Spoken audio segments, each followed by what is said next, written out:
Yes, what we had to do is take the leaded lights out so that we could run the beams from one side of the cathedral all the way through to the other side to suspend the scaffolding in the middle. That was because we weren't able to put any weight on the roof slopes themselves, so between each roof slope the whole scaffolding is suspended. You can see there's 100 years of moss and grime and lichen build up. That's all being removed so that you can actually see the nice clean stonework. The stone's a natural product, it needs to be able to breathe, and what that means is any moisture that gets into the stone will be able to come back out again. So as soon as there's any build up on the surface, it stops it being able to do that process.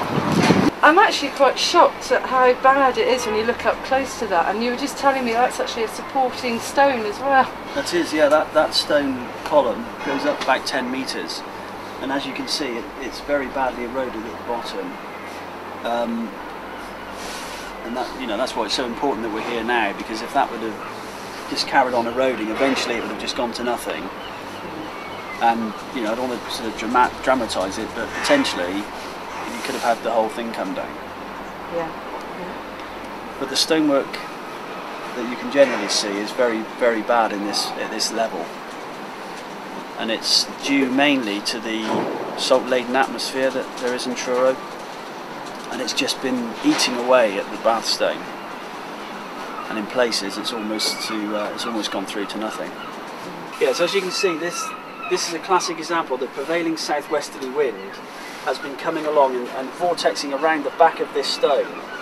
So although the face of this stone isn't great, the back has been eaten away by the salt and the wind, just literally eating into the back of the stone.